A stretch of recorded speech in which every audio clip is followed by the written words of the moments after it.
Welcome everyone to this evening's meeting.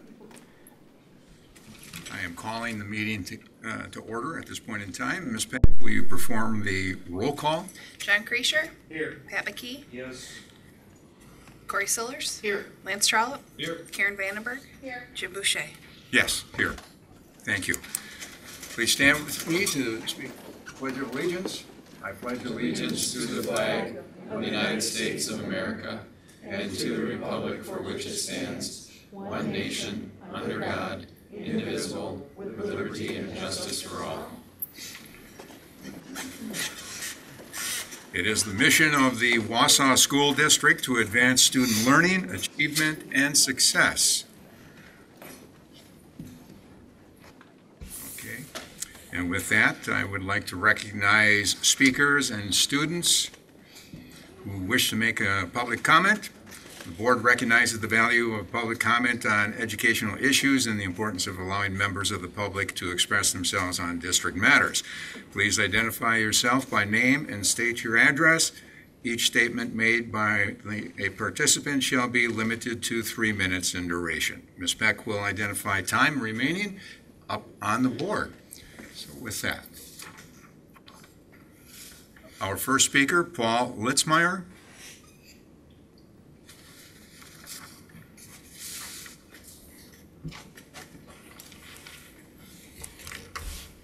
This time ready to go? All right, awesome. Good evening, board. My name is Paul Litzmeyer, 504 East Cassidy Drive here in Wausau, 54401. Tonight, I speak to you on behalf of the Wausau Education Association, serving currently as their treasurer. Just a couple of points that we would like to keep bringing up and coming to you every month and pointing out some of the highlights that are happening within our membership ranks. Within the last month, one of our members organized the turkey and ham drive that you probably all have heard about and or donated to. The final tally on that was $23,276.73 was raised and given out over 900 turkeys and hams to needy families here in the community of Wausau. The rest of the money that was raised was then donated back to the food pantries at Wausau West, Wausau East, John Muir, Horace Mann, and DC Everest. So that was a very successful, if memory serves me right, that is the largest amount of money that has been raised in the Thanksgiving food drive. So that is definitely to be commended from members of the Wausau School District.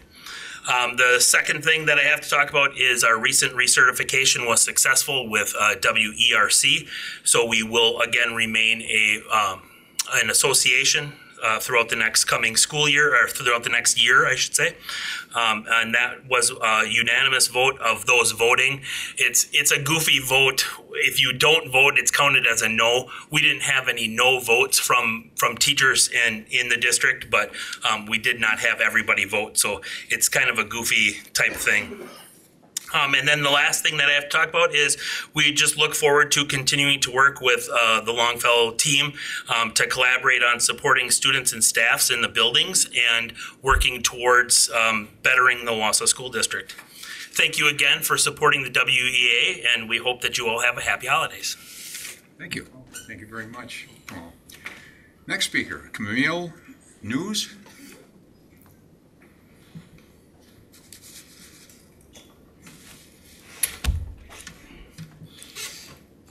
Thanks. I am Chamomile Ness, 9767 County Road K, Amherst.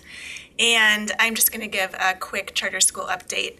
We are going to be on the agenda for next month, but I'm not, or next meeting, which is in a week, but I'm not able to be here for that meeting. So I just wanted to give a grant update because I'm kind of holding that piece for the charter school. So we did start enrollment on December 1st. We're at almost 25% capacity already. And so that's enrollment for pre-kindergarten through second grade. And so our enrollment window is December 1st through March 1st. So it's great to see that we've had so much interest just in 10 days of that application being open. So the grant, as you know, we were awarded just under $2 million. And so that grant goes, their fiscal year is a little different than ours, so it's October 1st through September 30th.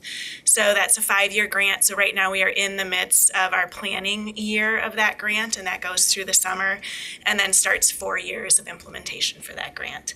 And so I believe we have over $200,000 that we need to spend in this planning year. So getting on that spending and figuring out all of our process and procedures for that through the district as our authorizer and fiscal agent. And then just an update on our marketing. So we have updated our website. I encourage you to go visit it. It's beautiful. We've had some opportunities to do some photo shoots. So now instead of stock photos on our website, you'll see actual photos of spaces here in Wausau and potential students that will be attending the school. We are also planning info sessions just to inform the community about the charter school. Those are going to start in January. We have 15 info sessions scheduled, and those are at the elementary schools throughout the district. And so pretty much every single Tuesday we'll be doing 1 to 2 info sessions each Tuesday night. So we're really looking forward to that, and that will be our board members, myself and Megan, will be doing those info sessions. In addition, we are doing a public radio campaign. So starting January, you'll hear about us on public radio. And same thing, January-ish, we're going to be sending mailers out, and that will go to families in the Wausau School District as well as surrounding districts. Again, our hope is that we draw families in from outside the Wausau School District. So far in the applications that we received, 5% of applications are open enrollment compared to the rest are all in-district Wausau students. A strong social media campaign. We know that a lot of families of our demographic are on social media, so maybe you've already seen them, but we have Facebook ads happening, and we're really working to have multiple posts go out every single week with different informational tidbits about the school, about our pedagogy, about what we're going to be offering to students. I think those are all the things that I wanted to share, and I don't think you can ask me questions because it's not an agenda item, but we will be here next month for a more thorough presentation, but this was just kind of a grant update, so thanks so much. Thank you very much. Very timely. With that, moving to agenda number 6, approve the consent agenda, appointments, additional staff, replacement staff, contracts, increases, separations, resignations, contract decreases, terminations, leaves of absence, retirements, minutes, regular session of November 13th, 2023, special session of November 27th, 2023, closed session of November 28th, 2023, and then finally November 28th, 2023. Payment of bills, budget status, and investment report. Donations to the district: Sherry Gunther, William Sue, Middle Wisconsin Chefs Association, Don and Joan Smith, Quick Trip, Rib Mountain Lutheran Church, Clover Belt Credit Union, Knights of Columbus, First Avenue Auto Service, an anonymous donor, Nathan Shizuski, class of 1973, Jennifer and Emma Rainville, Casey Winnie, Wisco Cooperative Association, Don and Carrie Zaromsky, and Jim and Cindy Zelenka. And with that, I'm seeking a motion to approve the consent agenda. So moved. Second. Any questions? If not, all in favor? Aye. Opposed? Motion carries. Thank you very much. Moving to agenda item number 7. Chuck Krieger from Hawkins Ash CPAs will present to the board the results of the Wausau District June 30th, 2023 audited financial statements, along with Josh as well. Thank you. Yes, I came up to introduce Chuck Krieger, but you already did that, so we will let him dive into it. Well, thanks for having me here again tonight. We've been doing this audit for a while. I recognize many of the people on the board and some new faces, but even though I'm not a resident of Wausau, I want to thank the board members because I get feedback from all kinds of board members. It's not an easy job. It's thankless at sometimes, so I know the residents appreciate what you do, even if they don't show it. So, with that, I'm just going to go through the financial statements, concentrating mostly on the first part of them. The last half or more is footnotes, and that kind of is just the more the detail behind the numbers up front. So, with that, starting with pages 3 to 5 in the PDF, it's going to be probably on page 6, right there. Okay, so this is the independent auditor's report. A few years back, they changed the reporting, and the opinion is right at the top of the first page. So you don't have to wait for it. You got a clean opinion, best opinion you can get. It states that it's presented fairly in all material respects, financial position and activities of the district. I know I mention this every year, but letting you know, we don't look at every transaction. We look at enough information to make ourselves comfortable that the numbers that you see are materially correct. It talks about the basis of the opinions, responsibility. Management has some responsibility for the financial statements. You give us the information. Our responsibility is to audit it. So on the next page, it talks about what our audit responsibilities are, including, there's 5 bullet points there. We have, in the past, we've always done that stuff, but in the last 2 years, when they redid the format, they actually put this out front, so you know that some of the stuff we're doing regarding professional judgment and identifying risks and concluding that, there's no going concern. Okay, going concern means are you going to be around a year from now? Yes, there's no issues with that. So, and then it talks about required supplementary information and some other supplementary information and other reporting. That mostly concerns that you have a single audit, you get federal and state grants. Okay, so we have to do, as part of our audit, we concentrate on some of those areas. The next section is the management discussion and analysis. And thank you to the financial staff, Noel and Jen and the business services. They put this together, and it does say management discussion analysis. They're one of the few districts that we do that actually the management does put it together. Okay, a lot of times we will summarize information for our clients, and they review it and say, yes, it looks good, or we should add this or take out that. Your staff does it from beginning to end, so we appreciate that. Talks about some of the financial highlights, and just a couple of items. You had some, changes in in your activities. Fund balance wise, you had a small decrease in fund balance. Nothing huge. I think it was maybe down, I say nothing huge. It was, for the general fund, it was down maybe $1 million.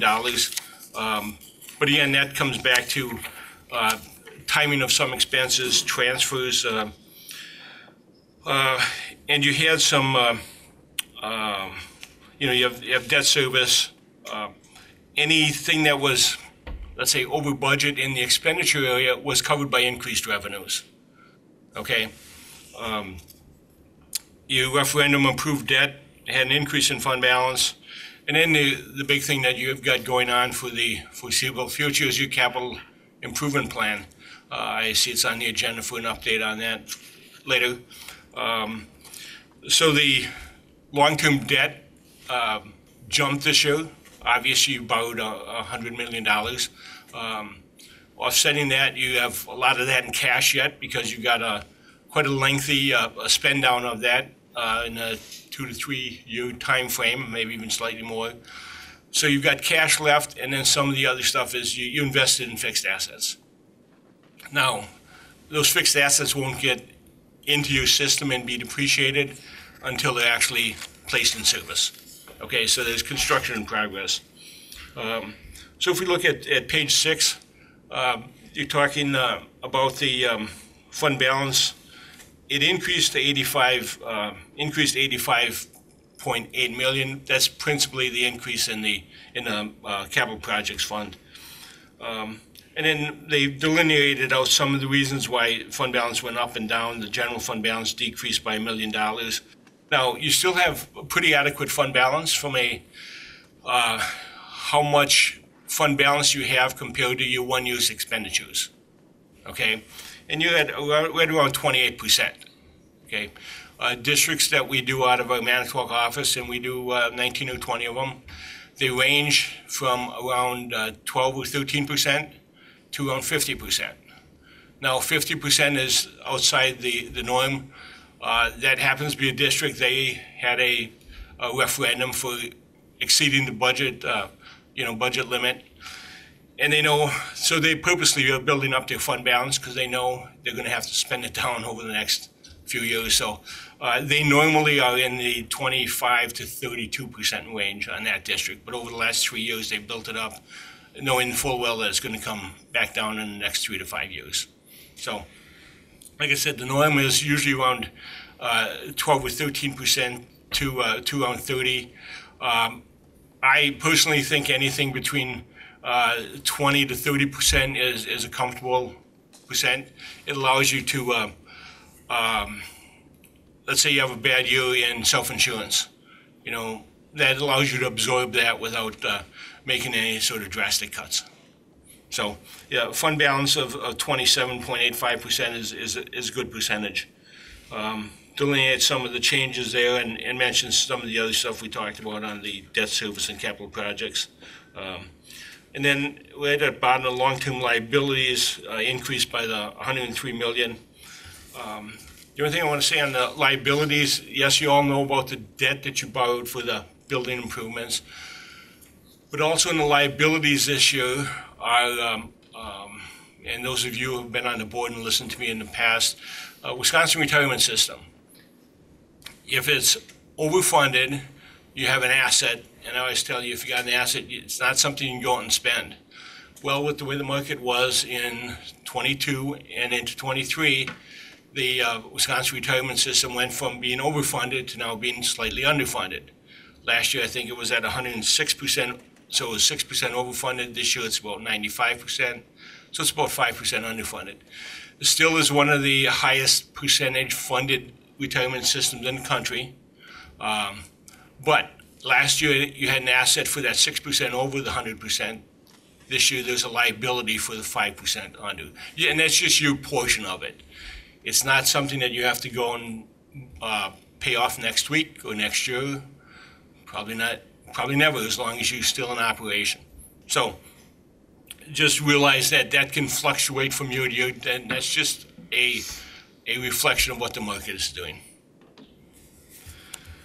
And one other item on the debt, and it's not a big item, but there's a new standard that we had to implement, and it's called a SABITA. This is it's basically if you are using someone else's software platform and you pay them for it, and it could be something like your financial services software that you use Skyward. And originally when this came up, I thought, okay, this is not going to be a big deal, okay? Well, little did I know how many software platforms are involved in curriculum, okay? I mean, there are just a lot of them that you don't even think about. And so if you are paying them on a long-term basis, you have to book I call it a phantom asset, and then there's a phantom liability. It adds to both sides of your balance sheet. Doesn't really affect your operational stuff. Unfortunately, we have to record that due to the rules that we are operating under. It doesn't change how you should operate your business, anything like that. But it will show up there, and it'll be something that, if you're looking at last year compared to this year, it's going to be something different. Again, my personal opinion, not the opinion of my firm, my personal opinion, it adds no value to your financials. Truthfully doesn't. But we are required to report it, and it is in your operational stuff. So let's just flip a few pages so we can get by the verbiage and look at some numbers. Page 10. This is the financial analysis. Okay, so that's the condensed statement of net position. Shows you current assets, that's cash and receivables, that type of thing. Capital assets, 131 million. And then you have your current liabilities, which is the 26 million. That's principally payroll and related items, payroll and benefits that get paid to staff over the summer. And then the non-current portion, that's long-term debt and those other liabilities that I alluded to earlier. The Wisconsin retirement system has some deferred inflows, outflows. Again, those are kind of phantom numbers based on, they projected out actuarially how much you're going to have to pay over time. So then if we flip to the next page, change the net position. Now this is operationally where you get your revenues from and where you spend your money. You can see you have about 152 million of revenue and 143 million of expenses. Now this is one that includes stuff like depreciation. It does not include debt service, but includes interest. So it's more like commercial accounting, if you will. You spend over 50% on instruction, which is to be expected, I guess, since you're in the business of educating students. But there's a fair amount in like the business administration, central services. Your food service program goes in there and some of that stuff. And in the building administration, that's where your some of your depreciation and construction activity would show up. Purchase of assets that maybe are not depreciated. And then if we just turn the page, there's costs with these costs of services. There was 143 million. The net cost to the districts is about 129 million because, let's say, for food service, you get some government grants. You charge some students for their lunches. For the special ed, you get some federal and state grants for special ed. So that all goes to reduce the cost of services, like what has to come out of general state aids and the tax levy. So, other than that, I really don't have a whole lot. I think, your board has always been well informed, I think, and stays up to date on stuff. You always have a lot of stuff going on in the district. You're a big district. There's a lot going on. And, as I mentioned earlier, big thing is projects on stuff like improving facilities, some significant borrowing. In some place in the near the end of that MD&A that we were just going through, they do show the future debt mill rate on page 17. And you can see for 1 year it jumps right there, so it's 3%. Then it settles down into the 1.5 to 1.2 area, which means, okay, you had a very steady rate there. And it's, people can kind of, I guess, take it to, okay, I know how much I'm going to have to pay on an annual basis by applying their mill rate to the value of their property. You like to see something like that. Not every district puts that in their financial statements, but it does show what the mill rates are over time, the projections. So, questions? Yeah. Chuck, I've got one question regarding building level depreciation. If there is a specific building right now that we're taking depreciation for some prior investment, and that building were to close for some reason, are we required to absorb that depreciation at once, or can we still continue that drawdown? Basically, if you close the building, you would in theory depreciate any assets you have till the useful life is over. So the buildings typically have either a 40 or 50 year useful life. Okay, So in some instances, you may have a building that's more than 40 years old, so there's no depreciation. Okay, you're still using it. Or you may have some that you've stopped using, but you haven't disposed of yet. In theory, we'd still depreciate that until you have disposed of it. Okay? And I've had some districts that, you know, they've had 100-year-old buildings. Eventually, they either raised them or got, you know, someone to purchase them and refurbish them into, you know, repurpose them for something else. But yeah, the depreciation would still be there as long as you own it and it still had some value in it, you know, it hadn't been fully depreciated. Okay. Now, again, depreciation doesn't affect your state aid or anything like that, okay? It's not a cost. It's only on the first financials that we show. You know, the fund statements that you probably get updates on regularly, like that stuff that would be reported to DPI on a regular basis. That does not have depreciation in it, so Okay. it's not. From your perspective, it's probably not a major concern. And just to clarify, when you say disposed of can mean transfer of ownership. Transfer ownership, or at some point, let's say you decide that building needs to be raised, Yeah. okay, and you retain the land, okay. Once that building, okay, land does not get depreciated. Once you raise that building, that would be a disposition also. Okay. So either change of ownership or the building is you know, raised and disposed of, and you have just vacant land. Our friends at the Historical Society have seen to it that we can't raise anything, but that's a different conversation. Thank you. 99 years. Yeah. Well, the That's problem another with topic. the older buildings typically is the asbestos cleanup that potentially could be there, or, you know. Right. All right. That helps. Thank you. Yeah. Yep. Any other questions? Chuck? And obviously, I always say this, but if you do think of something later, you know, give them to Josh or Noel, and I certainly can provide you with Nancy down the road. Well, thank you very much, Chuck, for going through that. Thanks. We appreciate it. I think there probably could be a lot of questions, but you would enlighten us. Those come if we get a report that isn't good. Yeah, exactly. Then we have a long list of questions. I'm seeking a motion to approve the 2022-23 audit report as presented. So moved. Second. Any questions? All in favor? Aye. Opposed?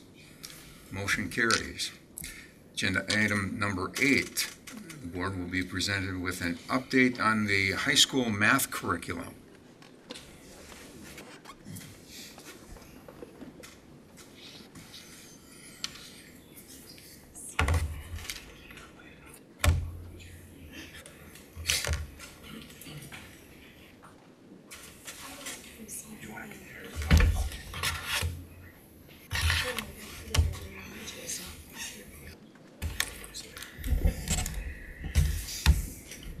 Good evening. I would like to take a moment and introduce my colleague. Scott Strand is one of our district math coordinators.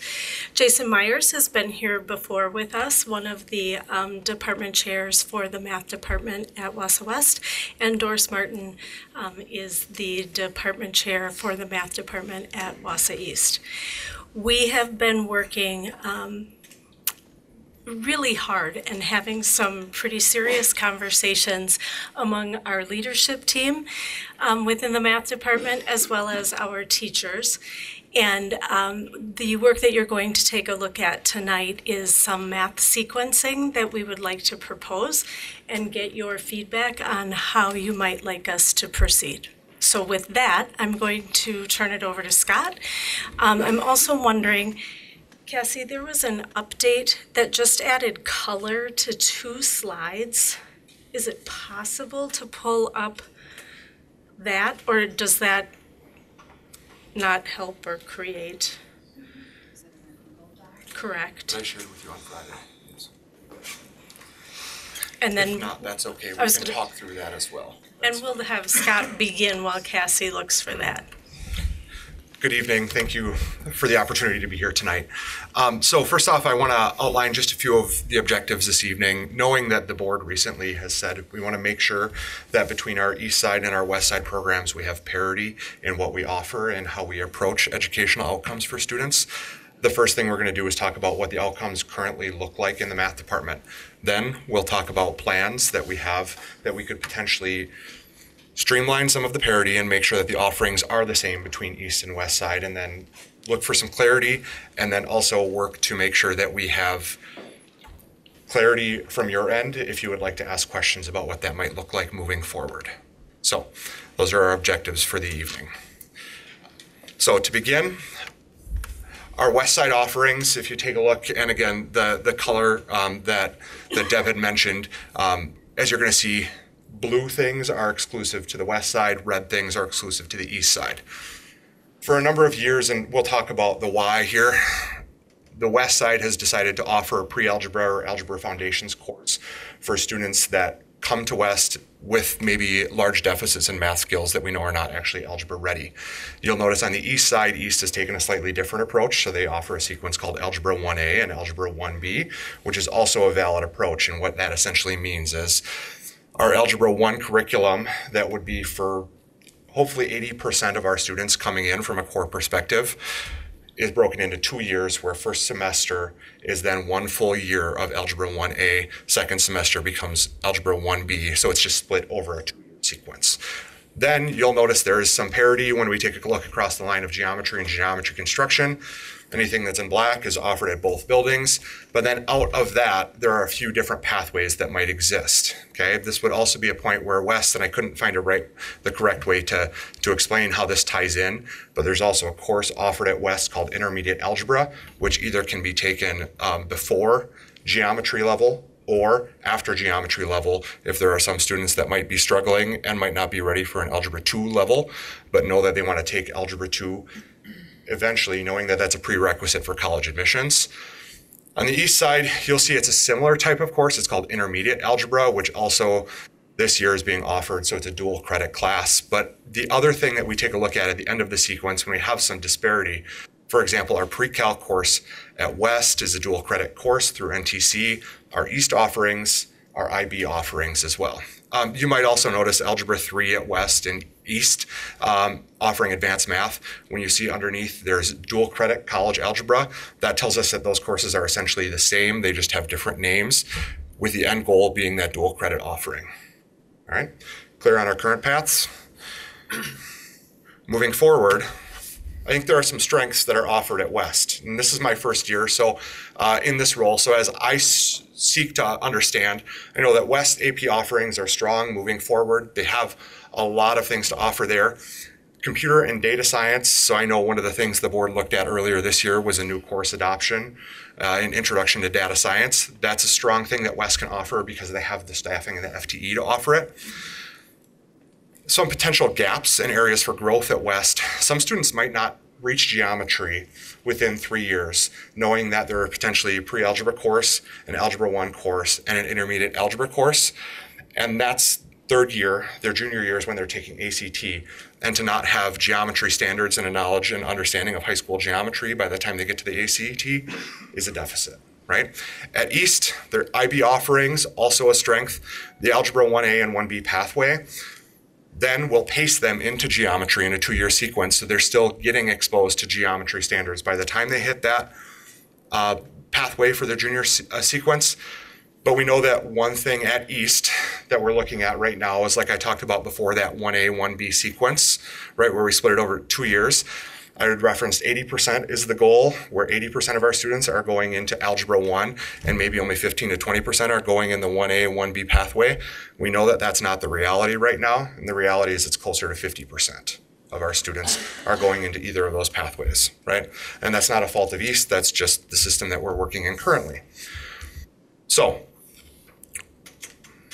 throughout this process, and again, this predates my time because I didn't start until this year, so I need to give some credit to my predecessor, Mark Schomer, in this, where when we take a look at the work and the groundwork that has been laid for this conversation, going back to the beginning of this calendar year, in January, Mark had pulled together all of the department leads to talk about what does the sequence currently look like. We had recognized that there were disparities between the two programs. We had to try to reconcile that. And then in February, brought the whole department together from east and west to talk about some of the conversations in January 4th, and then potential ways that we can move forward out of that. That might be, for example, a curricular resource that would help to streamline the programs. Doesn't necessarily help to figure out what the courses are actually offered, but to at least drive the conversation forward. And then in June of this year, and that was my first time stepping into this role, there were teams from both East and West that started to take a look at 6 different resources that might help drive that conversation for us. Then in September of this year, both departments got together, and this was a 6-12 conversation, to rehash some of these conversations, but then also talk about how we move forward with unity. And keep in mind that that was still when we were operating under restructuring, and what that would look like, not just 6-12, but 5-12, right?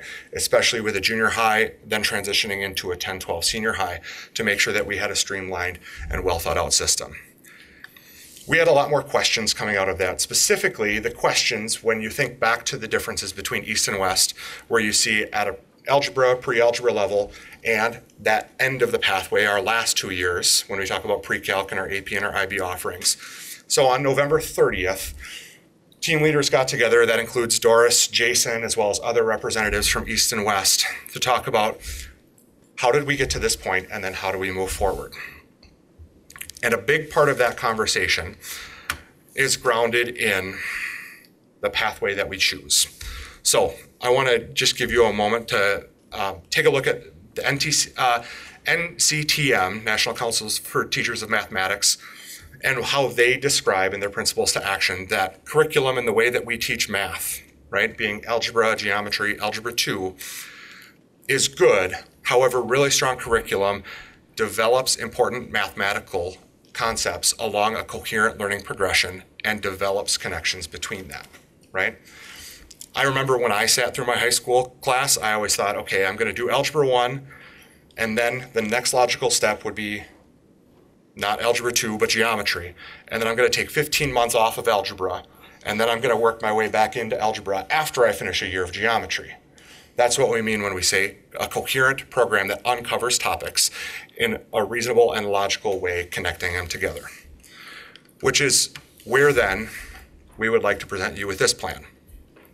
All right, so this plan now, and you will see it's outlined 9th, 10th, 11th, and 12th grade, with the exception of a foundations course, because we always will have some students that by the time they get to a high school level are not quite ready for high school content. We're talking students that might be in the bottom 15th percentile group, that might be 2 or more grade levels behind. So we would like to still offer a foundational course at both East and West. But then what you will notice is in the 9th grade year and the 10th grade year, there are 2 course names that have not been listed before. And they include Integrated Math 1 and Integrated Math 2. All right, and I'm going to get into that a little bit as we go forward. But then you will see, moving forward into the 10th and 12th grade, we want to make sure that we preserve the IB and the AP pathways that both schools have, and we know are both strengths for both schools. I also threw in blue some of the other computer science courses that we have in here, knowing that that is one thing that also falls into our department structure. Okay? Now, we'll talk a little bit more about what that integrated pathway actually looks like and what that might mean for us moving forward. And again, this quote is from the Wisconsin Standards for Mathematics, which allows us to think in this way. And I'm not going to read you the whole quote. I'm going to spend more time thinking about what it is when we talk about these connections, right? An integrated math approach talks about topics based on readiness and cohesion. And I'll give you an example of that on the next slide when we start to talk about what one sample pathway might look like, okay? I think another strength of an integrated pathway is that data, so modeling, statistics, things like that, are integrated throughout a course. They're not the leftover topics at the end of the year that, boy howdy, if we have enough time, we'll get to them, and that's really nice. But if not, sorry, we ran out of time and we didn't quite get to that in our sequence, okay? Versus our algebra geometry that we would be moving away from, where we have that isolation and creates that natural break that I described between the algebra topics at level 1 and level 2 with a year of geometry in between, okay? So Here's what I mean when I talk. Moving really fast. I'm sorry. Let me. I'm sorry. Please yeah, digest. slow down just a little bit. Sure. To ask a couple questions. Absolutely. First of all, this is a question for the whole group. Are you finding that in 2020 we lost so much? 2021 we lost so much with our students that we have to take a look at integrated math at this point in time? Because that was something before 2020 a lot of schools were trying to eliminate so that young people would get algebra right away in their freshman year. So you're kind of bringing back to me something that I was very avid about getting rid of, to get our students prepared before they got into high school, looking at the middle school, and eliminate integrate. That way you can get them on their plan so that if they're taking their sciences, so that algebra 2 is being taken at the same time that chemistry is being taken. My questions are going to come back to you, and I'll hold on those, about what we're doing for our accelerated students. Because right now, I'm slowing you down to explain, this obviously is because we're finding a lot of our students have fallen behind like everybody else in the state of Wisconsin or around the country. And we're now implementing integrated math. Like I said, I haven't seen this for a long time. That's why I'm asking the question. So if I may, Sure, the integrated pathway does not dumb down the content. It is the exact same standards that you would find in an Algebra 1, a geometry class. It just changes the order and the sequence in which we teach them. It does not change the scope of the content, simply just changes that. So it's not that we're dumbing down the content to try to make it easier in a response to 2020. Right, and some of the learning loss that may have happened. It's that we believe that this is a better way to approach mathematics, and it's not. And I'm not accusing anyone of anything about the pertaining to 2020, the pandemic, and that, but that was something that really put us all back with our students. What I would say as a potential counter to that is that when we take a look at economically developed countries, and the PISA, which is a high school standards assessment given to 15-year-olds, out of the 37 countries, the United States comes in 30th, and all of the countries that beat us on there follow an integrated approach. That European countries, East Asian countries, this is the standard for them. The algebra geometry track, that's an exclusive to the United States thing. See, and I think that's important for all of us to know that. So we have a comparative versus this is what we're doing. Well, hearing the comparative makes a big difference. Sure. So thank you. Yeah, absolutely. Other questions so far? Good. Jim, you talked about acceleration too. Is that something you want to talk about now, or is that a later topic? Absolutely, we can talk about it now, because ultimately, the way that this works, and I ran this plan past our Gifted and Talented program last week in a meeting with them. This does not impact the way that we would be reaching some of those high-end kids, because essentially what this would do then is, just like we currently offer Algebra 1 courses to our 8th graders that are grade level advanced, now we simply are just offering an integrated Math 1 course to those students at an 8th grade level. Because again, it's the same content that we're doing over 2 years, just in a different sequence.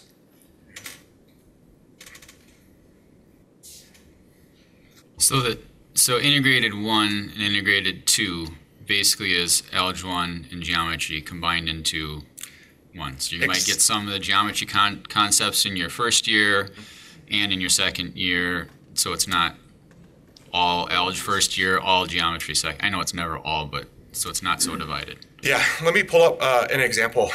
And this is one of the curriculums that we had started to take a look at during the month of June. And I just threw up some of the core chapters and big ideas that you see over the 2-year sequence. So if you take a look at Math 1, the first half of it is what you would consider some pretty traditional Algebra 1 concepts. And then when we take a look at Math 2, there are still standards. So for example, the third topic listed in Math 2, quadratic functions, is a standard and a set of learning targets that we would traditionally offer in a freshman algebra course historically. It just happens in the second year of math. And I can explain why. When you take a look at the Math 1 content of solving equations, linear functions, and equations, a lot of those tend to blend well with the geometry targets and standards that you see in the second half of that Math 1 curriculum.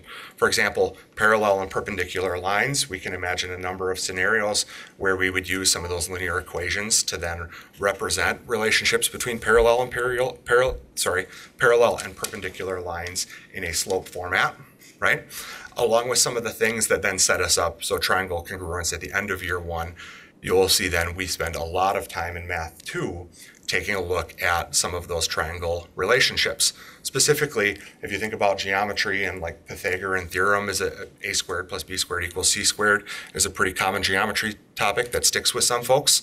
The reason why that is still in Math 2 is because when we think about quadratic functions being a function that uses a variable squared, we have a lot of great applications that then tie into that right triangle trig that happens, along with, where you take a look further down in Math 2, different 2- and 3-dimensional models that involve area formulas that are squared, volume formulas that are cubed, things like that. Again, the same topics you would see in an algebra and geometry class resequenced in a way that allows us to really expose students to these concepts in a way that makes sense. And currently, a third of the content that our 8th grade students learn is geometry based. So then, so I'll repeat that. A third of the content that's taught in 8th grade right now is geometry focused. And historically, then we would go into a freshman year that focused on algebra with very little geometry included, and then come back to it as a sophomore year, try to apply the linear and the nonlinear concepts, and then build into Algebra 2. And this approach would give us the flexibility to organize that exact same algebra and geometry content, but to where it makes most sense, and it would work and build understanding, again, extending from 8th grade, those geometry concepts, those linear algebra concepts, and then into their sophomore year, make it more advanced. This gives also, the reason this approach is gaining a lot of momentum is because it also meets a lot of students where they're at. A reason that not all of our 8th graders are taking Algebra 1 is because those abstract concepts, when you get to those nonlinear concepts, it's a lot more, they're just not developmentally there yet. And so this approach allows us to meet a lot more of those freshmen where they're at and then build on that. And that's why it's really not a response to COVID and post-COVID. This is just a response to human development. And we have been a little stubborn here in the United States with regards to how we approach our mathematics instruction. And we're finding that we need to make some changes. And this would give us some flexibility in that aspect.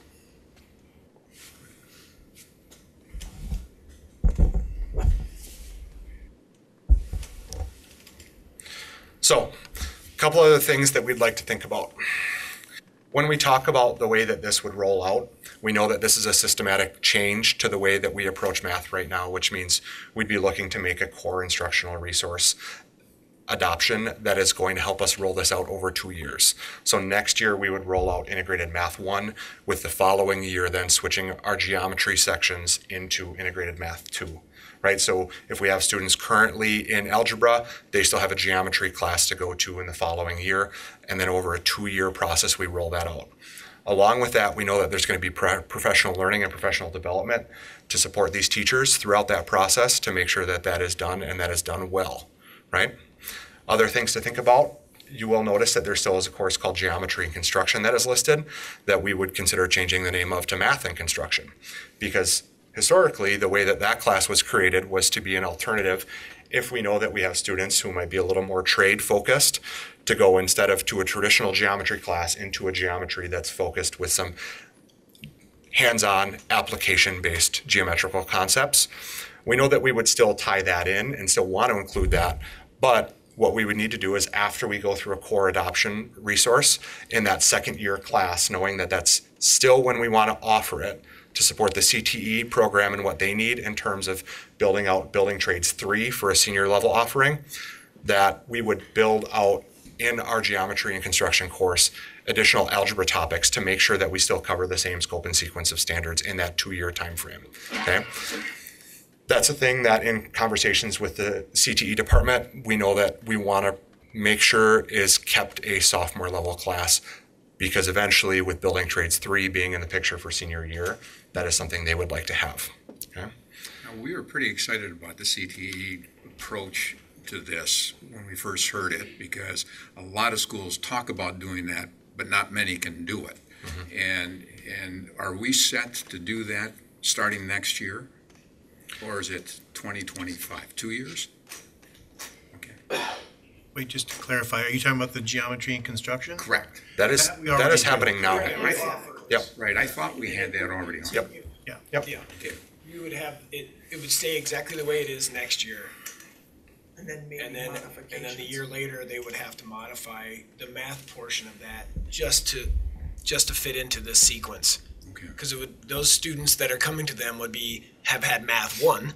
Right. And so then we would have to accommodate the math portion of that course to include the math 2 content. And we've had those conversations with the teachers, and they've assured us that that's a definite possibility that can be done. Yeah, we feel that's reasonable. Because there are many algebra topics still taught in the geometry and construction right now.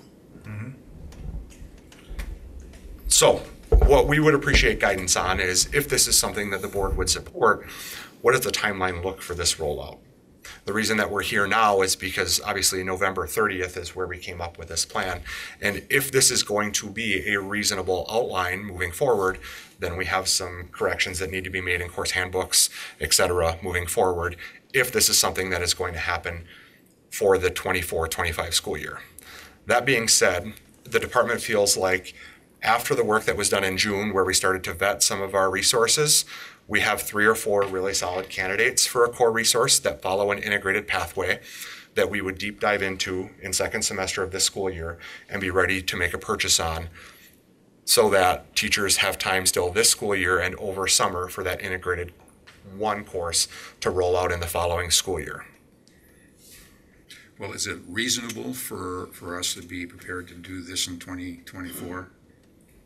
I believe so, and in conversations with the department, yes.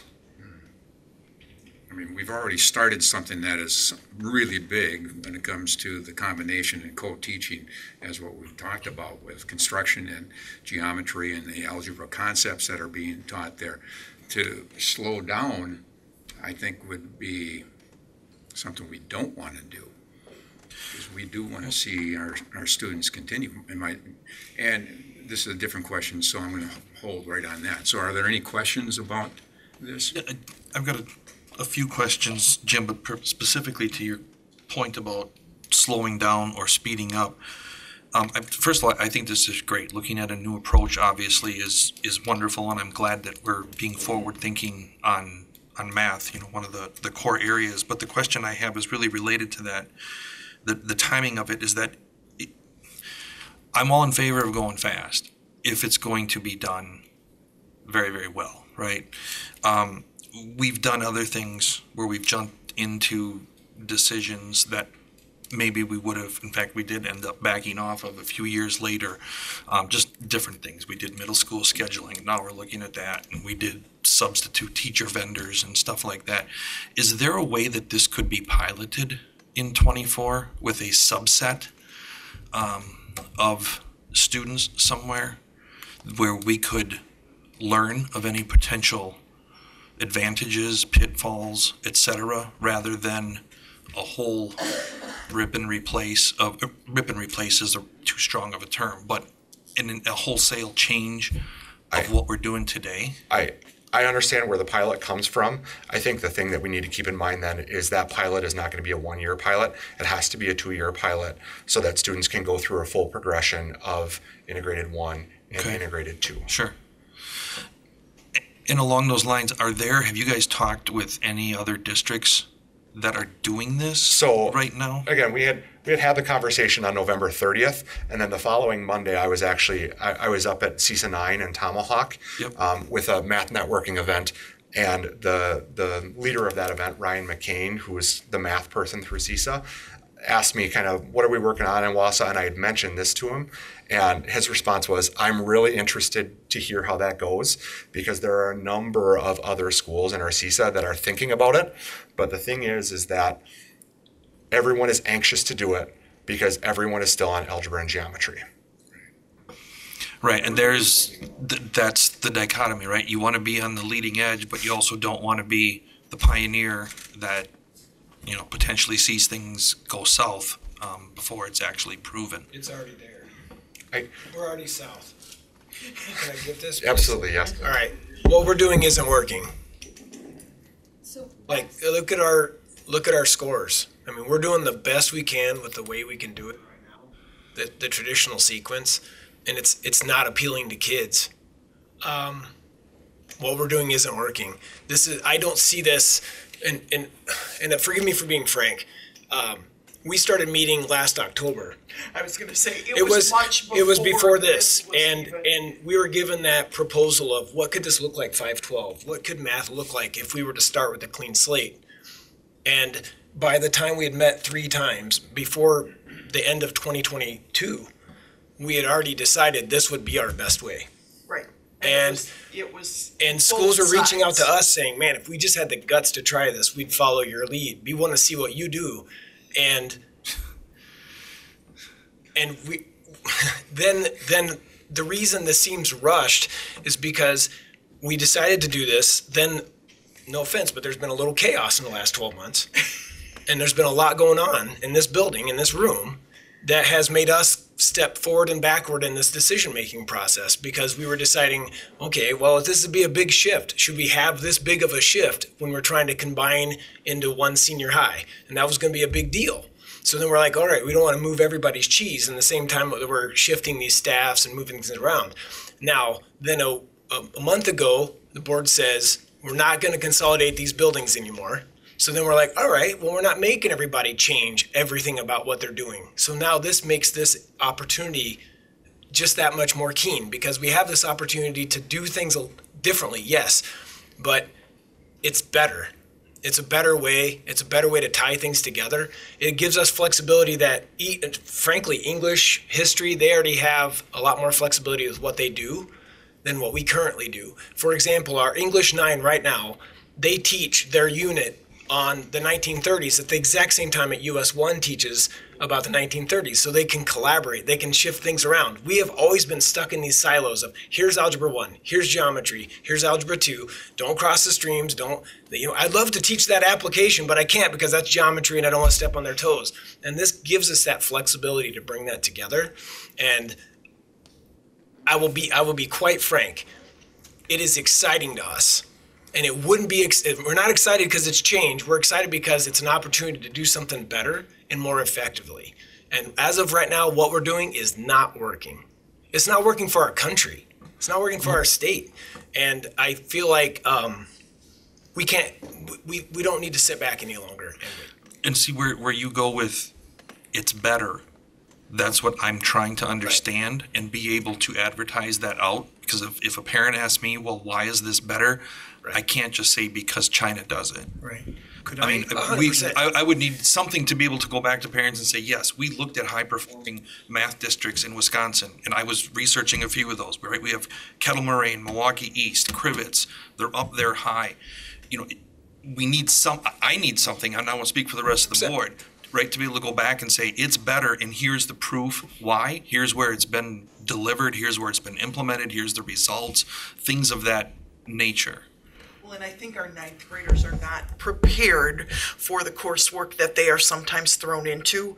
And this integrated approach with having the topics that are chosen for algebra and geometry are specifically set to be that introductory type or more at their capabilities. So I think student engagement is going to be improved, which is what Jason was inferring, and I also believe that students will find more success. That's one of the reasons why we have Algebra 1A and Algebra 1B as a course sequence at East, because our students found success and were able to have confidence to move into the geometry after that coursework. We are hoping that with this, again, depending on what resource we choose, it's going to provide that for our students.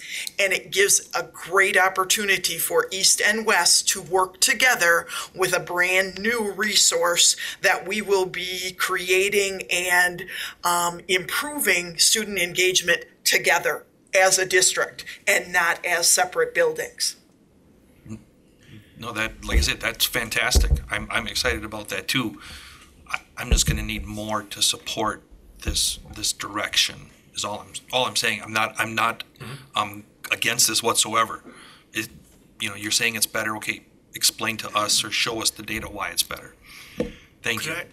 Thank you. Could I ask, because I pushed on Scott and Deb on this when they first brought it up, and there was a couple of examples, Scott, that you gave, and I don't know if you remember what they were, and frankly, I can't remember the exact examples.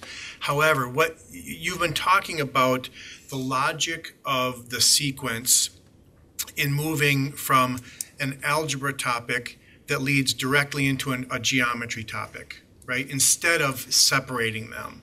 And when you explained that to me, that was my aha. And I don't know if you've said it tonight, but I think to call it out, and maybe if you can think of an example, right? What makes more sense? Why does it make more sense to do algebra and geometry together as opposed to separate? Can you think of an example that might help people understand? So I think the example that I used before is that connection to linears, specifically in Math 1, if we take a look there, and then we talk about systems of linear equations being two lines being graphed together, but then building into parallel and perpendicular lines, parallel lines being crossed by a transversal, which all are concepts that include multiple lines being graphed, interacting to each other, but then also finding missing pieces of information within the angle and angular relationships between those lines. That comes back to our algebraic applications from semester 1. So that might be one that you're talking about, correct? And then Math 2, typically in most of the frameworks that we've seen, having more of the nonlinear relationships. So again, the example I used before was quadratic equations using exponents squared, so like your x squareds, then tying into your triangle work that you see in the middle of Math 2, so your a squared plus b squared equals c squared, and your Pythagorean identities, moving into your 2 and 3 dimensional concepts moving forward, which include applications of area, length times width, x times x squared. There's the quadratics that we built from the beginning of the year that we're now bringing back, that then will transition us into a solid foundation for our Algebra 2 sequence the following year. Karen, did you have a question? I am, yeah. First of all, I really appreciate that. And actually that follow-up kind of clarification, Jason and Dora, really appreciate too, of just like you feel like this is better than what is happening now.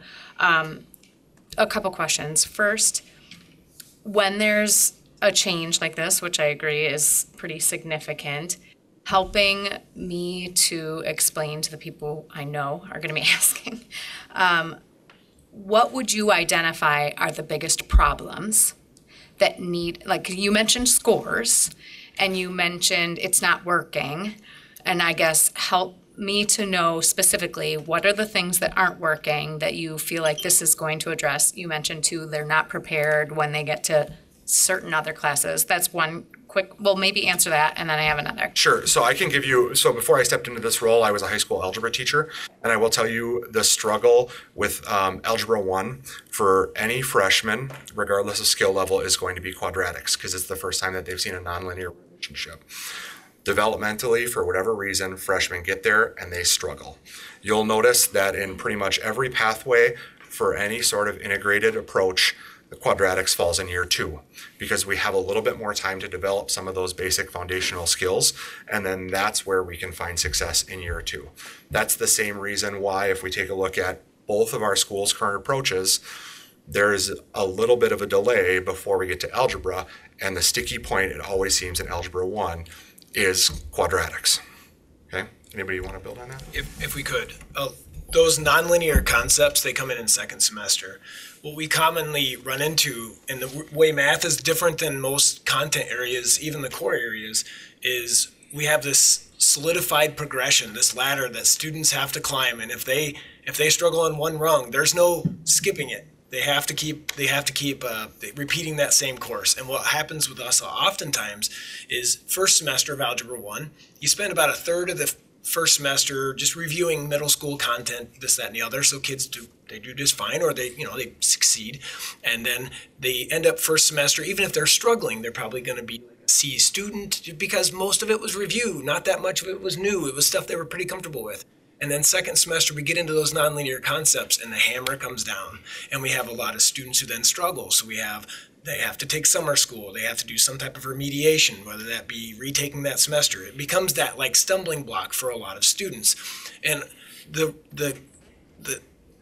rationale for this is if we can take that first semester content that they were successful with, and then we see all these concepts in geometry that are relative to that are going to relate that same material, it buys us some time to work with those kiddos, get them to be successful, help them understand those concepts and build this really broad foundation that then their sophomore year, when they're more higher developmental skills, they can understand abstract concepts, because the nonlinear concepts require students to not just see what's in front of them, but anticipate what's going to happen as we go to extreme values in either way.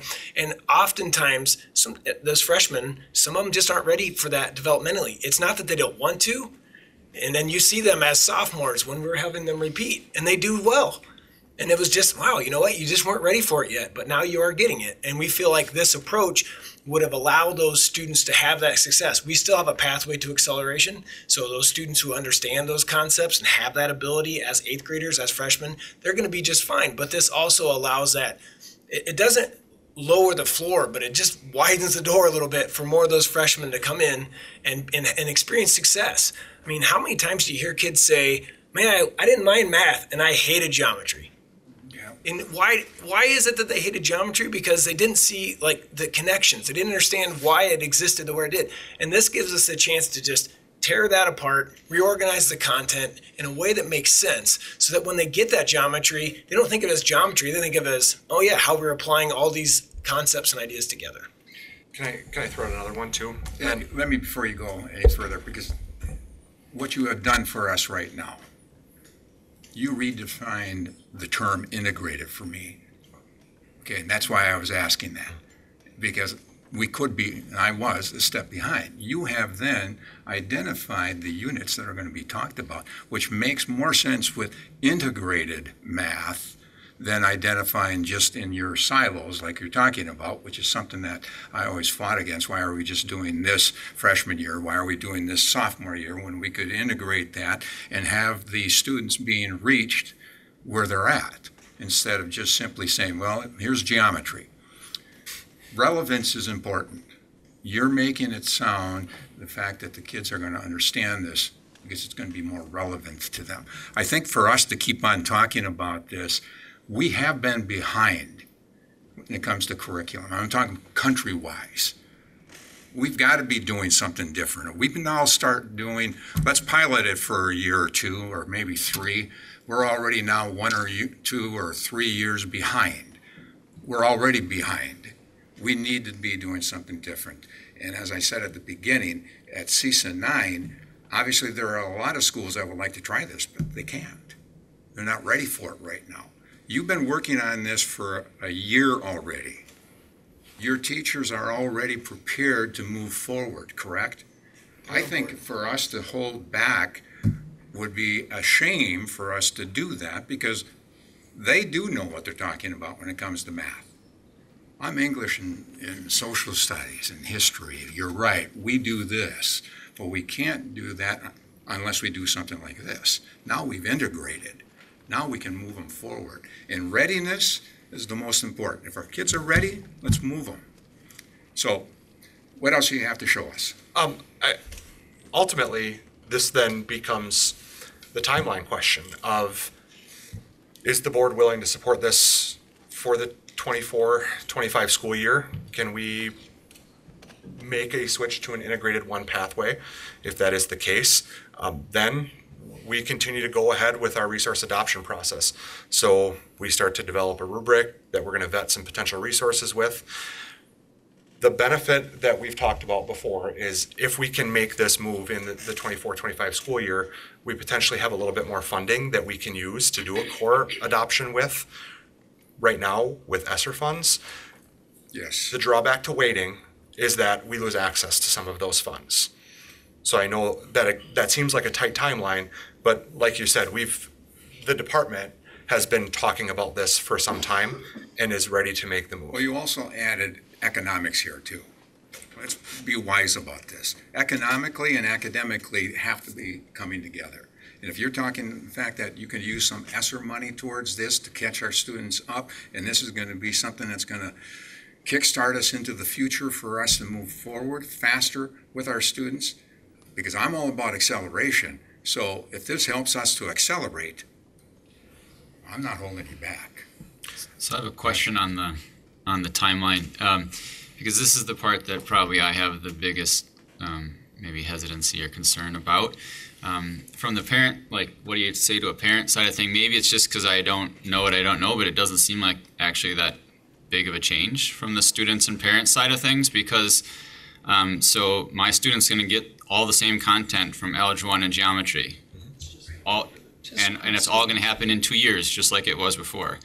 Some of these things are a little out of order. I don't know what most of those mean. So from my standpoint, it's not that big. It just isn't that big of a change. The name is different, but now that I know what it is, I mean, that's how I would explain it to a parent. But curriculum adoption is always pretty hard on the teachers anytime we do it.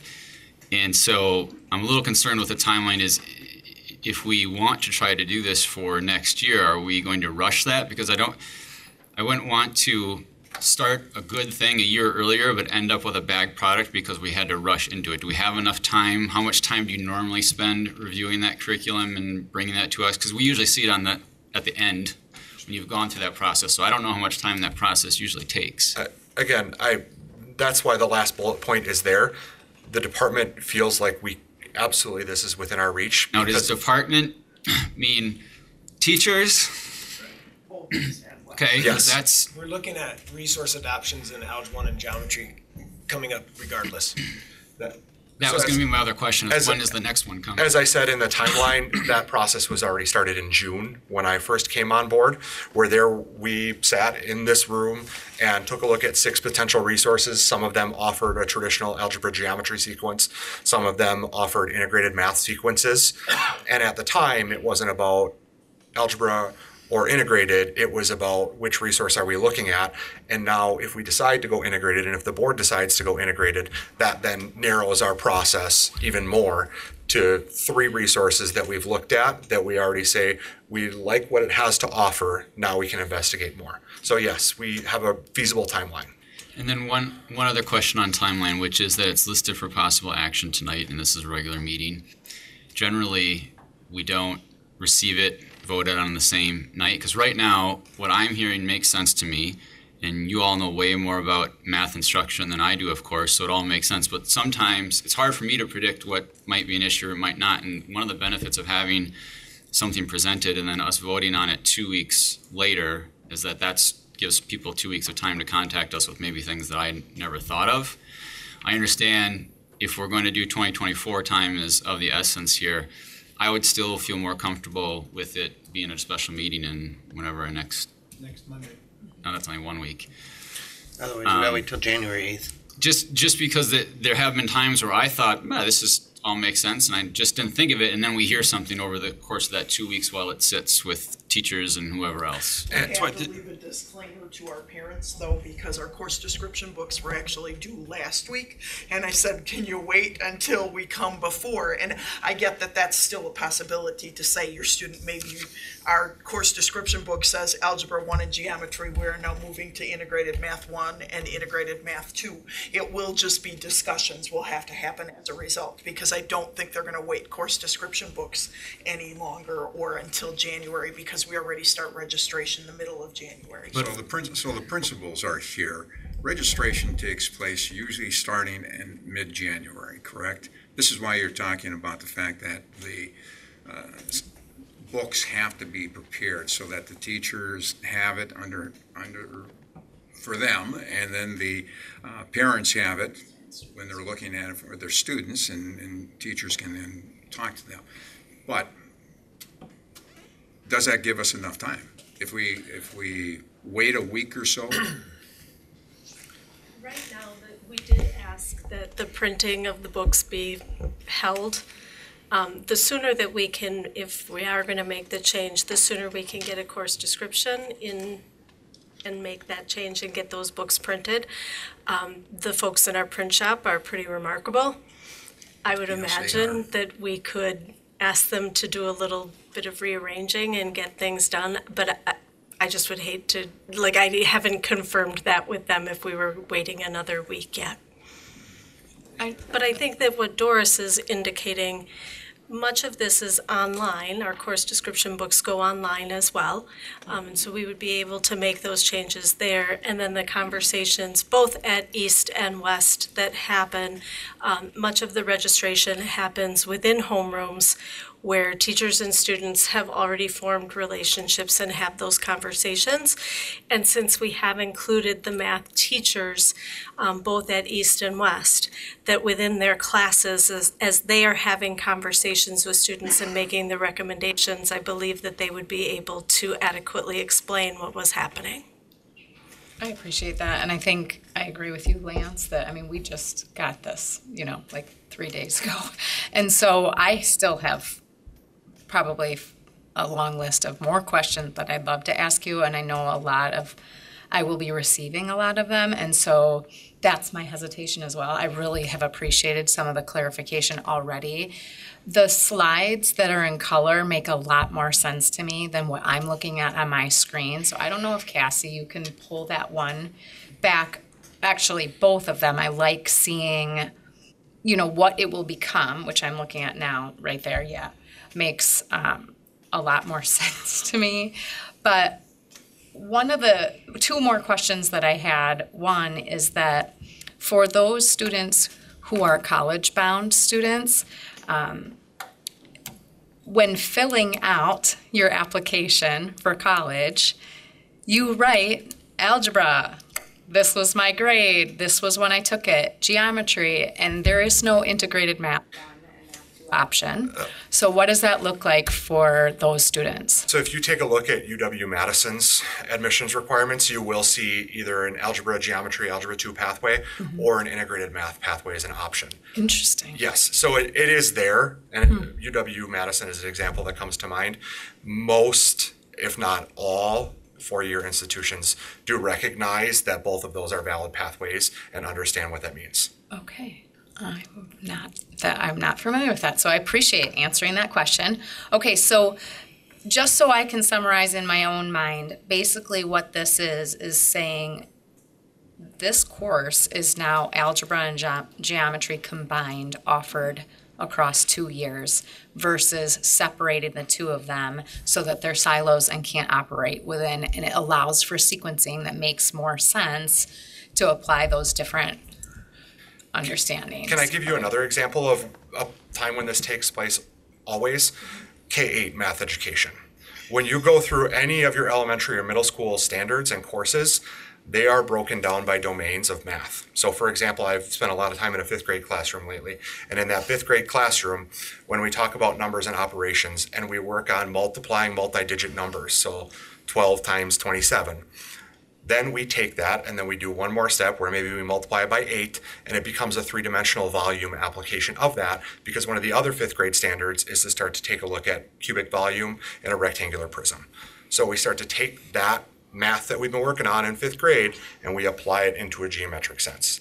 It's the same idea. It's the approach that we've taken K-8 through math, and high school continues to change their domains to algebra, functions, geometry, statistics. And what this approach does is simply take those and meld those together in a way that makes sense. Okay, so one last question, and then I'm sure there's other people. What does success look like with this new approach for you? Like, how do you know that this is successful? How will that be defined for you after 5 years of implementation? Easy one. Right now, if you could please go back to our the structure of our courses at this point. Right, that's current there. Yep. Okay, so I'm speaking obviously to the left side. Pre-algebra is our algebra foundations is a course that about 15% of our current freshmen enter Wausau West are taking that course, and they're in that course primarily because they're 2 or more years behind grade level. Then we have the vast majority, you have your students who are taking, your freshmen are taking geometry. They're a relatively small percentage, about 5%, and then the other 80% are in Algebra 1. Of those 80% that take Algebra 1, Some of them, they really struggle, so they fall into an intermediate algebra class that he did reference earlier. That is a class that's basically trying to remediate them, get them back up. Maybe they got a D in Algebra 1, and moving them into a Geometry and Algebra 2 course would be kind of a kiss of death. They would just flounder. And So they move into that after move into Algebra that. 1? Yes. Okay. So as of right, and you pointed that out, it was one of our weaknesses. We have these students that they're required to take 3 years of math.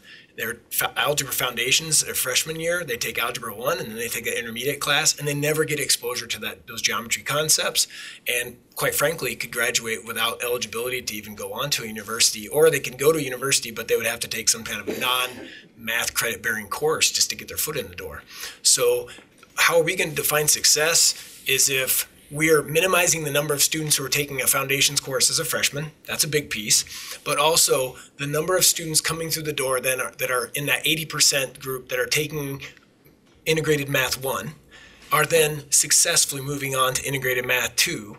And then we can see those percentages continuing on into Algebra 2 or those other math courses that are in our updated sequence. Could you please go to the new updated sequence real quick? I'm going to point something out. Apologize. All right. So if we get excited, there's a reason for it. So you have this integrated math 1, and if I'm going down the left side, kind of like stair-stepping to the left, you have integrated math 1, integrated math 2, and then you see intermediate math, and then advanced math. That is a pathway that a freshman who comes in, it's in that 80% group as a freshman, so they're all taking integrated math 1. They take integrated math 2 just with their peers, and they're like, you know what, I'm floundering a little bit, I'm struggling a little bit. That intermediate math is still going to get them to an advanced math NTC college algebra class as a senior. It gives us a pathway where these kids are getting, even if they start in foundations, they're getting that intermediate math. They're getting beyond geometry by the time they graduate. The way we're going to judge success here is we have these pathways, and there's no pathway that leads to a dead end, that leads to a lack of opportunity for our students. So what we're trying to do is create pathways that meet the students where they're at, help them, support them, be successful. But ultimately, when they walk out the door, we've put them in a position where they have options. Doors are still open to them that currently are closed. So Jason, what does that look like for the 5% of those kids who had algebra in 8th grade? The 5% are geometry as a freshman? So they're going to take integrated math 2 as a freshman, and then they would take algebra 2, and then pre-calc. Advanced algebra 2. And then get into the pre-calc classes. And is there an Algebra 2 and Algebra 2 extended? So they would be taking. That's what the advanced is, or the IB one. Yeah, an advanced student would take integrated math 1 as an 8th grader. As an 8th grader? 8th grader. 1, yep. Then they would take integrated math 2 as a freshman. And then they would go into our algebra 2 pre-calc courses as juniors and seniors. So what I don't see there, and I thought was at West, was the Algebra 2 and Algebra 2 extended option. Right, and used I may to have be misspoke. there. And is that still there? Yes. That's not a change. So, it is I there. did misspeak, and do Oh, that's apologize. If integrated math 2 would be a freshman course, then they would be in algebra 2 as a sophomore, pre-calc as a junior, and then calc, AP stats, whatever AP course fits there, or both. I think what Karen has pointed out is very good, because of the fact that when you're applying to universities and they see these different titles, you have to have a very good description following the title. Sometimes the titles can be misleading, and those admission people are going to ask a lot of questions. So I would hope that the description would be obviously satisfying so that we could see it, so that we could take a look at how well it's being explained as you're explaining it now. And I think still, like universally, if we talk about college acceptance, leaving algebra 2 is an intentional thing. Right. Excuse me, because that is one that when you, excuse me, you look at a 4-year course, algebra 2 has basically become a prerequisite for any college admission. So that's an intentional, we wanted to leave that naming mechanism there. And I assume integrated math 1 as an 8th grader would be in person? We wouldn't be doing any of the online? Algebra 1 currently is taught at Horace Mann and at John Muir. Okay, and for those kids, that would be 2 grades ahead, because we have some that are in geometry. We do, and just like we currently do, then those students would have an opportunity to potentially travel to a high school as an 8th grader who is 2 years ahead for integrated math 2. Or 2 years ahead if they had to take algebra 2. 'Cause that's happened Yes, also. that is true. Yeah. Had eighth graders cut. That was one of those scenarios when I met with the gifted and talented team last week. We had ran through, and they did not see an issue based on the process we currently have that this would change or impact that. Okay. All right, any other questions? So what's the board suggesting? To hold on a week or to take a look at description books to be able to see that? You know, I'm okay with agreeing to wait for a week. It's now with your last comment, the reason for the descriptions in your handbooks really comes down to descriptions of the class, it sounds like, because you already know what students are going in what class, so whether it's called integrated math or algebra 1, that don't matter, right? It's about the actual class description and how you're going to combine those topics. And I think I would have been more successful 30 years ago and cared about math a little more if we would have had this. Thank you. Because I was okay with algebra. I did better in geometry. And algebra 2, I didn't need it anymore. So, because that wasn't going to be on my path. But if the students are more successful earlier than other paths, they might feel better about going into other paths, right? You needed the math and construction, right, Corey? And that's right. I can understand the geometry part. I just love your guys' passion. When I see the passion taking place, that's when I know it's likely to very much succeed. So that's what I've appreciated. And when you explain that there's a pathway for the students that are okay at math, there's not a dead end. That's what I like hearing, is that there's a way for them to continue to progress, because feeling as though they're succeeding is part of progressing. And when you feel like you're failing or you are failing, that's a vicious cycle to be in. So I would think that waiting a week is reasonable, so that any feedback or questions that come in that you guys can respond to. Maybe some additional information, as Pat suggested, of other districts in the state or the country that maybe you can do some investigation on that have tried this and have already succeeded, to kind of bolster Pat's point, to help us, engage with the community and sell this. But I appreciate the passion, and I agree, if we've been doing something for the same way for how many years and it's not getting us anywhere, I'm all for change. And remember, we were, a few years ago, Lance, I think you and I were the only ones on the board. We doubled the math time in middle school, right? And it seemed logical. Spend more time on math, they're going to do better. Hasn't been that way. So that's why I'm asking for that affirmation or some of the data behind it, to prove out the success. And I know it's never going to be absolute, because our implementation would be our own, but something other than it's just going to be better. Absolutely. And the other point I would make is that this was planned to be implemented in 25, correct? No, we had initially thought that this could have been, depending on how it was presented, that it could have been happening next year already also. Okay, I wasn't following then, Jason, on the moving the cheese around. I thought because one cheese stayed, then. Yeah, so when we were initially having these conversations, the thought was to try to get this implemented for next year, the math 1. So that way then, when we brought the buildings together, we'd have one class already established, and then we could move into math 2. Because you have a lot of overlap, you have a lot of teachers that would be teaching both. In order for them, to try to implement back-to-back implementations in the second year, trying to combine the buildings, it was going to be a lot. Okay. So we had honestly contemplated not doing it for that very purpose, to stick with an AGA or algebra, geometry, algebra 2 approach, for the sake of sanity. Okay. And then how do you handle for the in-flight kids?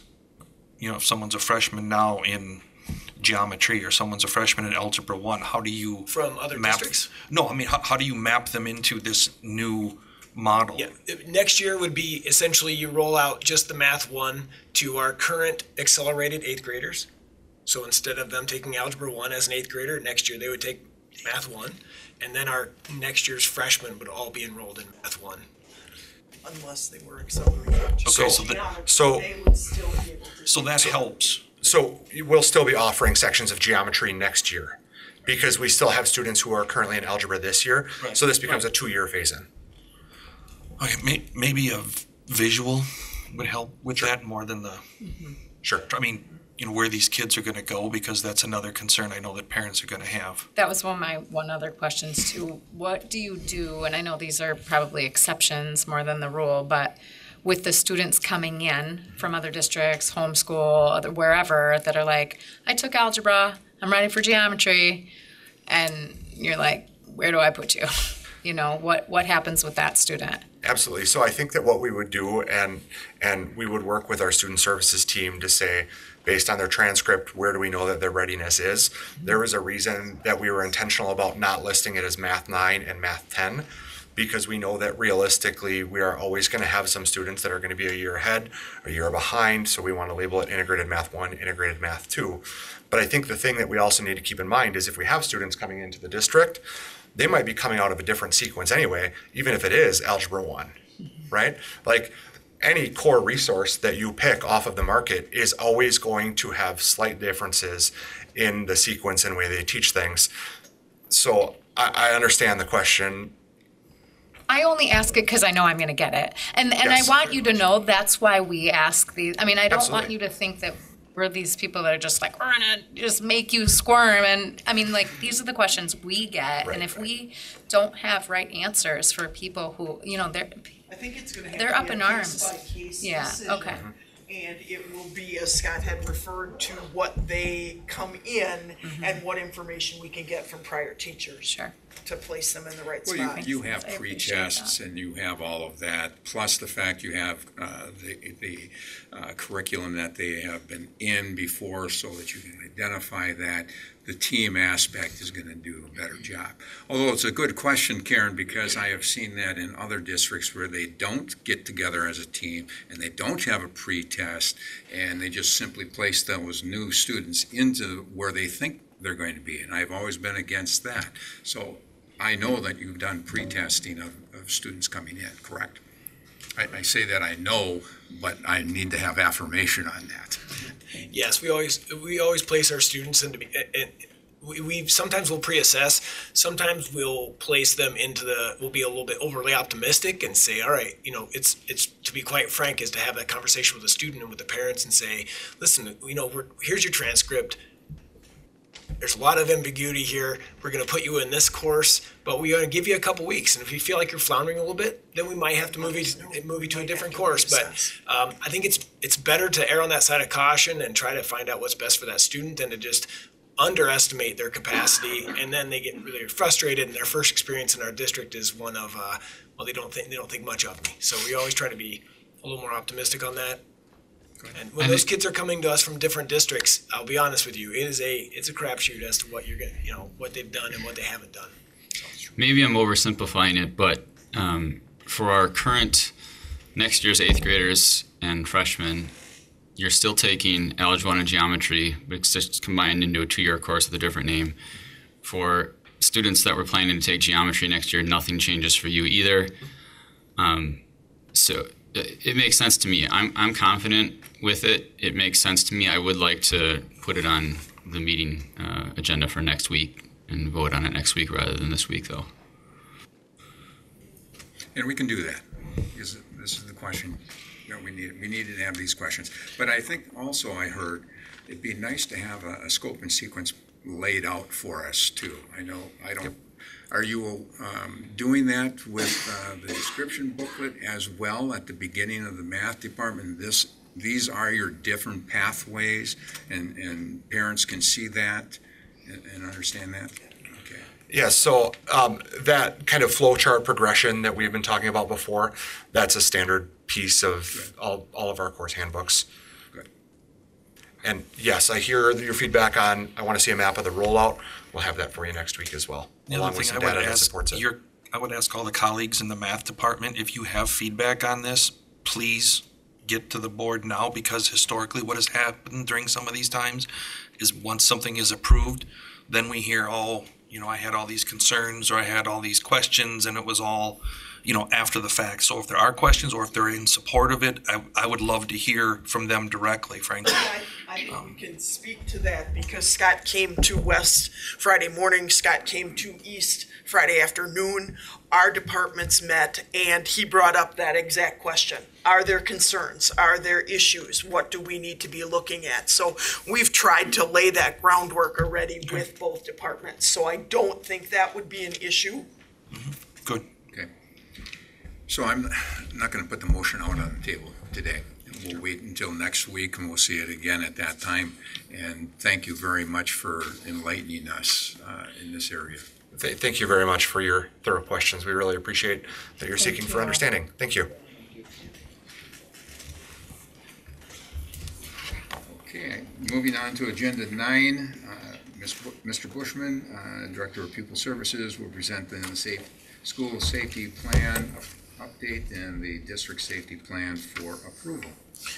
My math self-esteem is at an all-time low after the first two presentations that we have with the accounting. And so this item it says for action, maybe. This is part of the school district safety plan from Act 309. This was in front of you last year, and what the statute says is that every 3 years it's got to come before the board. But I think it's important enough that we want to get up in front of the board as often as we can, at least once a year, just to let you know about the updates. And so I'm going to talk about some of the changes and updates that we have. At the end of it, the board can certainly take action on it if they choose to, or decide not to take action with it. So, again, it was in front of you last year. This will be more of a booster, and a few things that I wanted to talk about. Like, for instance, the DOJ Office of School Safety did do an audit of our information, so I want to share that out a little bit. It's pretty short and succinct, but it does give some information, and I'll talk about some of the plan adjustments that we have. So if you remember, components of the plan include 4 specific components. The first one is prevention and mitigation. The second portion is preparation. Third is response, and fourth is certainly recovery of situations. So from a mitigation perspective, district board policies, no changes with that. What they talk about in the plans is our anti-harassment policies and how those contribute and how we protect our kids.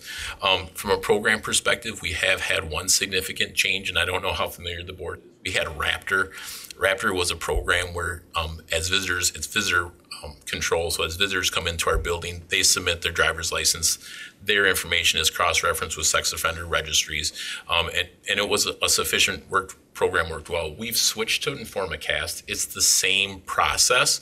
The difference between the two is that now there's a visual recognition. So as you submit your information, there's also a picture that's taken on an iPad, so that the next time the family comes into, they can just look into the iPad and it recovers their information. So it becomes far more efficient than what we had in the process before. And one of the things that we were seeing is that when we had large groups of people coming into our buildings, we were sometimes bypassing the Raptor because it was not customer friendly. Like, parents were waiting a long time to get in for things. In this situation, you could set up multiple iPads and really stream things through the building quickly, so it became much more user friendly for our folks. Is it the same company or that has expanded?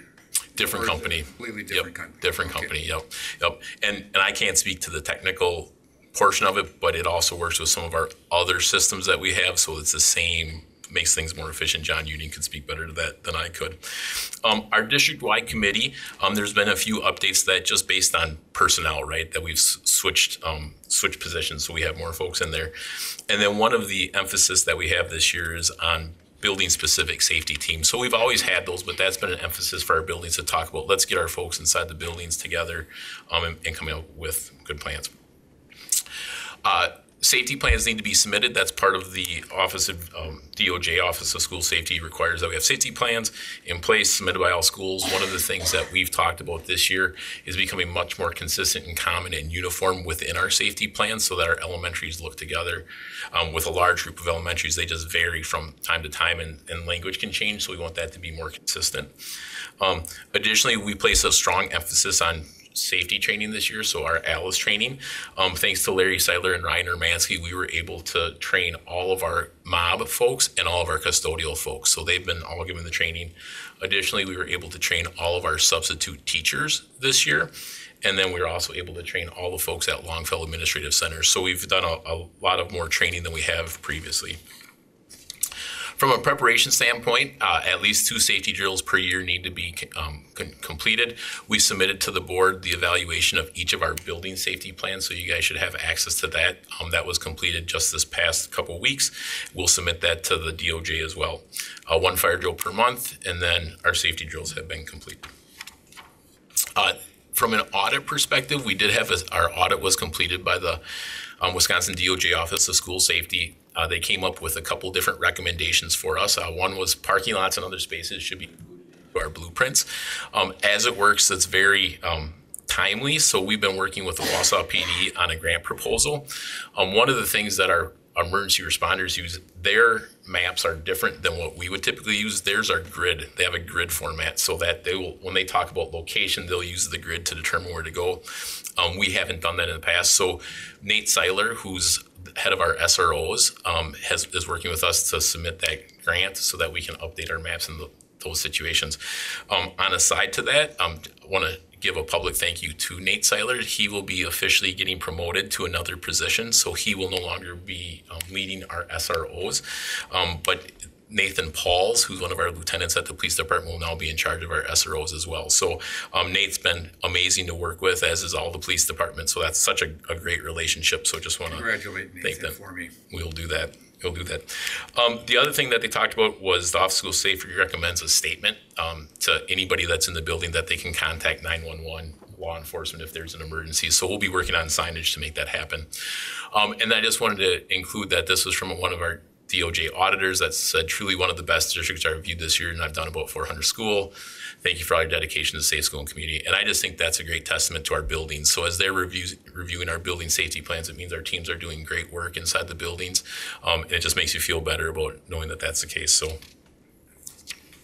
I'd also, I better do this. My administrative assistant is Jennifer Gabriel. I'd like to thank her as well. She coordinates all the paperwork with those and does a great job with it. So from a district-wide response, continuing with our incident command structure as we always have, remains in effect. Another great thank you to the Wausau Police Department, our fire and rescue, our sheriff's department. They're amazing. This summer, we were able to host an in-district safety drill that the PD was involved with inside Horace Mann. So we've been, as much as we can, allowing our safety patrol to get into the building for their drills because it gives them more familiarity with our systems, and it's better for us in the long run. And then building level crisis teams. And I point out that when we talk about this in school safety, we often get into the idea of active shooter, but there's so much more in the gamut of what school safety looks like. So from a crisis team, the idea that our buildings are doing medical emergencies far more than they're doing active shooter, right? Thankfully. But they do a really good job of making sure they're getting to our students who might be having a seizure or having some type of emergency that way. And then district crisis response, again, levels of responses. I'd like to give I just commend our pupil services teams. We've had several situations this year where we've had to mobilize our pupil services team for counseling supports based on something that had happened inside of our building, and they're always more than willing and do an excellent job of that. So that concludes my presentation. I don't know if you guys have specific questions for me that you'd like me to answer. Let's throw it out. Any questions? I just have one. So Infinite Campus will meld very well with this new software that you're replacing Raptor with. Yep, it's been integrated already, so our buildings have been using it. Yep, and I don't know that it really speaks to Infinite Campus. It's a separate. It's our phone systems that it connects with that it interplays with. So I'm kind of looking at John back there. So not only does it work with the software, but you're also connected with the phone system. So if somebody came in that would be of question, that would then announce it to the administrators in the building so that they could respond, correct? The visitor aware platform has abilities to text and directly communicate those things to the right contact people listed. Yeah. Right. Wouldn't necessarily come through the desk phones, but cell phones and things like that. So who has been designated, correct. So as it works right now, if somebody would set off the alarm, right, if they had a questionable background, I get a text message, the building principal gets a text message, and the receptionist gets a message saying that there's some concerns there, which then they would incorporate their plan for that. Wonderful. Thank you. Yeah.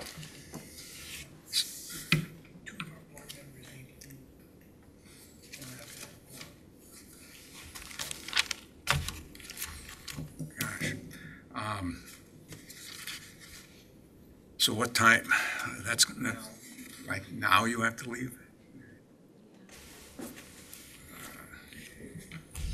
Okay. Well, I wonder if, that's what I'm looking if we could approve this, as long as you got it. 2, could we, is the board comfortable talking about Montessori? Because there's some serious time issues there, and I think that's something that the board would have some agreement around. Are we comfortable doing that? Okay with that? Yep. So let me put the motion out to begin with. I'm seeking a motion to approve the district-wide safety plan for the 2023-24 school year. So moved. Second. All in favor? Aye. Opposed? Motion carries. Okay. If we can rearrange things here. The other items, the co-ops and that could be postponed, correct? Can we wait on, do we have a deadline for co-ops? We do, but it could be moved. We just let it move to maybe Monday. 1 week? Can See, we do that? could move that a week because the WIA is not going to, Okay, they're not going all to right. expect that right now. We're ahead of the game for Okay. co-ops. We need a special meeting for next Monday anyway if we're going Yes, to put the math we one will. on there. Right. So. Yep. Is the, moving to old recurring business, would the board be comfortable taking action on the Montessori? I could I'm give you looking a at the two 1-minute of you. update. Yeah. All right, Okay. 1-minute update. We met with the Montessori Governance Board. We talked to them about, do they want to stay at Horace Mann? Do they want to wait and hold out for a possible isolated site? They've decided they'd like to stay at Horace Mann. We've got some redesigning that would have to be significant redesigning. Right now, the bids are out for Horace Mann. We would have to stop them, stop that process. We need 3 to 4 months to do a redesign, bring a 50% and a 95% back to the board. And then, if the board approves all that, we could still do construction and still open that school by fall of '25 at the Horace Mann site. That's their wish. That's their wish, yeah. I think Elizabeth is here tonight. If there's any questions about, I don't see any governance council members, no. I would agree with that. I mean, I think given where we're at and stopping on secondary and looking at the elementary footprint, I think it would be a bit unfair to displace Lincoln at this time. And if the Montessori board and folks are in agreement, I don't see why we should move in any other direction. I know it has some implications, but that seems like the logical thing to do as we vet out the elementary footprint. Is the board comfortable taking action on that tonight? Because what it would cause, again, is just we'd pull back the bids, start the redesign process, and come back to the board. We would basically stop everything at Horace Mann, the art rooms, all of that. We would redesign and come back to you when we have a 50% design. Okay, so you have the benefit of having a larger package of work that should, in theory, get us a better price on everything, but you're waiting how many more months? So are we, is that offset, Waiting about 4 more months, call it, but from the governance board, we're looking at a smaller addition and doing a little more remodeling inside the space, and we're in the process of re-estimating all the projects moving forward. That will present next Monday as well, so it'll be appropriate. Yeah, I think we talked about this at the prior meeting, given that we can't give them any assurance that there would be an elementary building available in 25, I don't blame them for electing this option. And so it makes sense to me. I thought about this over the weekend, like the only plus, because they've asked for their own space for a long time, right? But the pluses is that then I guess Horace Mann would be utilized more, right? We wouldn't have empty space. We would look at potentially moving central office someplace else if that becomes part of the puzzle. We move around. I mean, that's like the only plus. And the negative I think I brought up last time was about the money itself. And so then next week when we have the the other estimate amounts, then we're gonna see if there's actually, how the original 5 million plays in to our new chart, right? And you wouldn't know that until we do the redesign.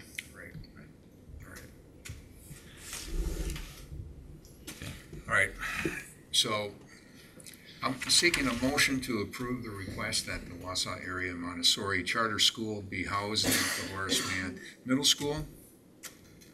So moved. Second. There's a second. All in favor? Aye. Opposed? Motion carries. Thank you. So, Mrs. Shell, do we need a 4K agreement approved tonight?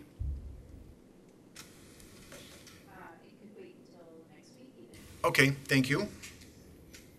so I would be seeking a motion to postpone the remainder agendas to next Monday for a special meeting along with the ad ops meeting following, or before, excuse me. So moved. Second. All in favor? Aye. Opposed? Motion carries. Now, I'm seeking a motion to adjourn. Second. All in favor? Aye. Opposed? Motion carries. Thank you.